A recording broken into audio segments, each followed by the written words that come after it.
जो बुद्धि के उच्च स्तर के होते हैं, जो करोड़ों लोगों को निरंतर करने में सक्षम चालाक कलाकार होते हैं, वो वास्तविक में सरल सहज होते ही नहीं। जिनसे प्रेम रहम दया इंसानियत की उम्मीद रख पाए, वो तो जटिल प्रक्रिया वाली बुद्धि से हर पल होते।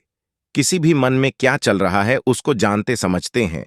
बहुत खूब से, बस खुद को ही नहीं जान समझ सकते, क्योंकि बुद्धि खुद को ही समझने की अनुमति नहीं देती।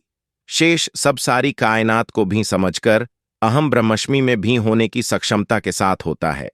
जो खुद को समझ जाता है उसके लिए कुछ होता ही नहीं, क्योंकि उसने खुद को समझकर खुद की ही बुद्धि सृष्टि का अस्तित्व ही समाप्त किया होता है, खुद ही खुद से निष्पक्ष हो चुका होता है और हमेशा वास्तविक स्थायी ठहराव गहराई में अनंत सूक्ष्म अक्ष स्वरूप परिचय में मौजूद होता है। यहां पर उसके अनंत सूक्ष्म अक्ष के प्रतिबिंब का भी स्थान नहीं है और कुछ होने का तात्पर्य ही नहीं है, और सारी कायनात को ही मात्र एक भ्रम तक ही मानता है। जब तक जिंदा शरीर से है, एक पल के लिए भी स्वयं उस स्थायी परिचय की मौजूदगी से अपने अस्थायी शरीर के लिए भी नहीं सोच सकता, क्योंकि बुद्धि से पूरी तरह से रहित हो जाता है। बुद्धि के दृष्टिकोण से बुद्धि से बुद्धिमान होकर जो भी सोच विचार चिंतन मनन कर सकता, वो सब सिर्फ एक कल्पना मात्र ही है, जिनका यथार्थ में अस्तित्व ही नहीं है। जैसे यथार्थ में भौतिकता का अस्तित्व ही नहीं है, बिल्कुल वैसे ही अनंत विशाल भौतिक सृष्टि में बुद्धि के दृष्टिकोण में बुद्धि से बुद्धिमान होकर यथार्थ की कल्पना मात्र भी नहीं कर सकता, क्योंकि बुद्धि से वो सब बिल्कुल अलग है। बुद्धि की अनंत सूक्ष्मता में बुद्धि से निकलने का विकल्प है, पर द्वारा सामान्य व्यक्तित्व आने का विकल्प ही नहीं है। एक बार खुद को समझकर यथार्थ में आ सकता है, पर चाहे खुद भी करोड़ों कोशिश कर ले, दोबारा सामान्य व्यक्तित्व में आ ही नहीं सकता एक पल के लिए भी।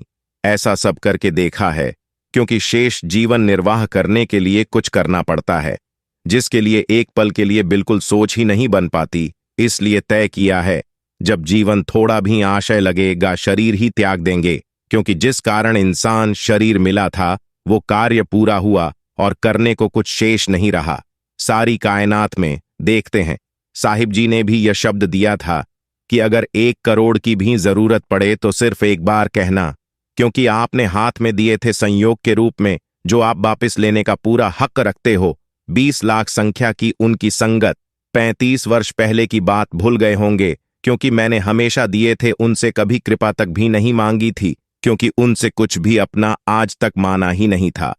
फिर मैं तू का विकल्प उवरता है तो फिर हमेशा देने वाला लेने कला से महरूम वंचित रहता है। जीवन में कभी उधर ही नहीं लिया, जो साहिब जी से ही कृपा तक नहीं। जो बुद्धि के उच्च स्तर के होते हैं, जो करोड़ों लोगों को निरंतर करने में सक्षम चालाक कलाकार होते हैं, वो वास्तविक में सरल सहज होते ही नहीं। जिनसे प्रेम रहम दया इंसानियत की उम्मीद रख पाए, वो तो जटिल प्रक्रिया वाली बुद्धि से हर पल होते। किसी भी मन में क्या चल रहा है उसको जानते समझते हैं। बहुत खूब से, बस खुद को ही नहीं जान समझ सकते, क्योंकि बुद्धि खुद को ही समझने की अनुमति नहीं देती। शेष सब सारी कायनात को भी समझकर अहम ब्रह्मस्मि में भी होने की सक्षमता के साथ होता है। जो